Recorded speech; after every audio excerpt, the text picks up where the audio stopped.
नमस्कार भाइयों बहनों, आज आपको पूजा में होने वाली असावधानियाँ बता रहा हूँ। चाहे हम किसी भगवान की पूजा करते हैं, चाहे मंदिर में करते हैं, चाहे चौकी में करते हैं और चाहे अपने घर की फ़ोटो में करते हैं, तो कैसी पूजा होनी चाहिए माता बहन भाइयों। वीडियो को शुरू से और आखिर तक देखना, आपको काफ़ी ज्ञान का लाभ मिलेगा। तो हमें पूजा कैसे करनी चाहिए, किस आसन में करनी चाहिए। हमें ऐसे बैठना चाहिए। देखिएगा, ये एक पैर यहाँ और एक पैर यहाँ, इसमें जो है पेट से मिले हुए हैं। इसका नाम है पद्मासन। इस आसन में अगर आप पूजा करते हैं, आपके पैरों पर हाथ नहीं लगते। अब अगर कोई सामान आप चढ़ा रहे हैं भगवान जी को, तो उसके आपके पैरों पर आपके हाथ नहीं लगेंगे। बहुत से लोग जो पद्मासन नहीं लगा सकते, वो अर्ध पद्मासन लगाएं। अर्ध पद्मासन ऐसे और ऐसे बैठे और भगवान को फल फूल जो भी चढ़ाएं, जल चढ़ाएं, दूध चढ़ाएं, ऐसा करें, ठीक है। और जो इसको भी नहीं कर सकता, तो ये ध्यान रखिएगा, परोथी मारना। ये यहाँ बहुत से मेरे भाई क्या देखता हूँ मैं, बैठने की आदत भी छूट गई उनके पैर ऐसे रहते हैं यहाँ पे। अब शिव जी को जो जल चढ़ाने जा रहे हैं, पहले पैर पे के ऊपर पहले गिर दिया अपने पानी। जो शिव जी को जल चढ़ाना था अपने पैरों में पहले गिर गया, तो शिव जी में क्या जल चढ़ाएंगे हम। अशुद्ध तो पहले हो गया वो। तो इसके लिए हमारे पैर कहाँ होने चाहिए, यहाँ पे होने चाहिए, जिससे हम अगर हमारे यहाँ कोई मेहमान आता है, कोई बुजुर्ग कोई भी आए, तो हम हाथ धोते हैं पहले और फिर उसको जल प्रदान करते हैं। तो जब मेहमान के लिए हमारे मन में इतनी श्रद्धा है, तो क्या भगवान के लिए नहीं है? भगवान तो हमारा ज्ञान है, परम ब्रह्म परमात्मा शिव जो यहाँ पर विराजमान है। उनकी पूजा में या किसी भी देवता की पूजा में हमसे गलती नहीं होनी चाहिए। हम ज़्यादातर लोग क्या करते हैं, ऐसे बैठ जाते हैं। देखिए ज़रा गौर करना, और जहाँ गलती हो तो मुझे उसमें लिखना। आप भी ऐसे बैठ जाते हैं, ऐसे ज़्यादातर ऐसे बैठते हैं। और हाथ कहाँ होते हैं हमारे, दोनों पैरों पे, दे रगड़ा। गौर करना मेरे सनातन भाइयों, सावधान। अगर बुरी लगे तो मेरे कमेंट में लिख देना, परंतु ऐसा करते ना करें।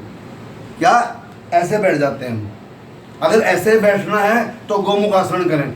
और वो गोमुखासन कौन सा है, ये, इसमें दोनों पैर पीछे चले गए मेरे, या तो ऐसे बैठे। अब ऐसा बैठना तो इंसान के बस का है नहीं, इसका नाम है गोमुखासन।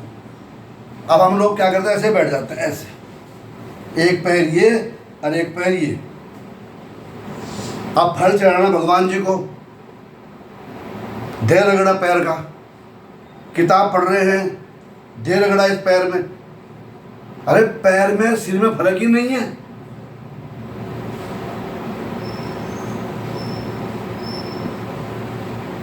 क्या पैर का रगड़ा देके अपने किसी बड़े को हम जल पिला सकते हैं?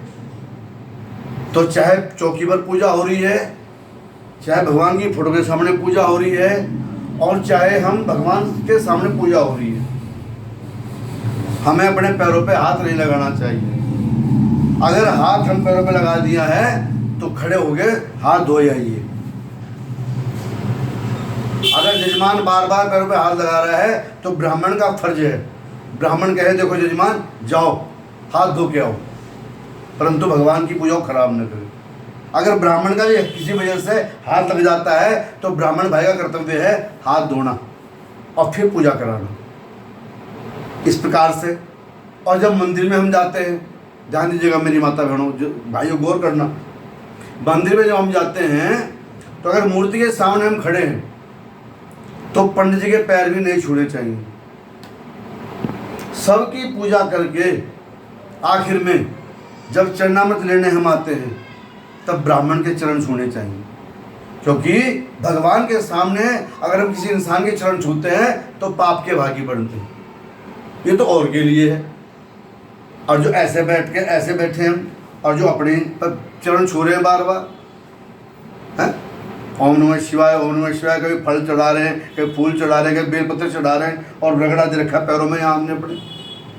कभी ये पैर देखो, मैंने अभी पकड़ा नहीं पैर, केवल संज्ञा मात्र से आपको बताया है, क्योंकि भगवान का प्रति वीडियो बना रहा हूँ मैं। पैरों में हाथ लगना ही नहीं चाहिए। ये इस पैर पे दे रगड़ा, फिर ऐसे हाथ जोड़ दिए, दोनों हाथ खराब हो गए, फिर इस हाथ से फल चढ़ा रहे हैं, या इस पैर पे भी रगड़ा चल रहा है मेरा ऐसे ही है। मैं सामने कोई किताब पढ़ रहा हूँ, तो मैं चाहे ब्राह्मण हूँ और चाहे यजमान हूँ, मुझे ये आदत अपनी छोड़नी चाहिए, है ना। फिर बताऊंगा दोबारा आपको, फिर दोबारा बता रहा हूँ कि जो या तो ऐसे बैठे, ये देखिएगा, ये इसमें आपके पैरों से कोई मतलब रहा ही नहीं, पैर आपके इधर है ये, ठीक है। जो माता बहन भाई कहते हैं हमारे दर्द रहता है, बहुत ज़्यादा दर्द होता है, तो फिर क्या करें, फिर अर्ध पद्मासन, अर्ध पद्मासन ये लगा लें। जो भाई इसे भी लगा सकते तो पड़ोसी लगा लें। देखिएगा पड़ोसी में, परंतु पड़ोसी में अपने पैर आगे ना रहें, ऐसे ऐसे बैठ गए, ऐसा ना करें। इससे बढ़िया तो आप कोई स्टूल ले लें, स्टूल के ऊपर बैठ जाएं। अगर आपको दर्द है कुर्सी के ऊपर बैठ जाए, पर बार बार पैरों पे हाथ न लगाएं। अगर बार बार पैरों पे हाथ लगता है तो हमारी पूजा खंडित हो जाती है। ऐसी पूजा क्या फायदा, क्योंकि भगवान जो है वो हमारा ज्ञान है, और ज्ञान कहाँ है, मस्तक में है। और बार बार अपने पैरों की गंदगी क्या हम भगवान को लगाएंगे, तो ऐसा कुकृत्य हमसे ना हो। इसलिए ये आपका छोटा भाई या आपका बड़ा भाई पंडित प्रदीप कुमार शर्मा, या आपके पुत्र समान आपका बेटा आपको ये समझा रहा है कि किसी प्रकार से पूजा ना हो। सनातन भाइयों, अगर मेरी ये वीडियो अच्छी लगी हो आपको, तो इसको सब्सक्राइब करें ना करें, पर जन जन में शेयर जरूर करें। बस इसी बात के साथ मैं अपना वीडियो समाप्त करता हूँ। धन्यवाद।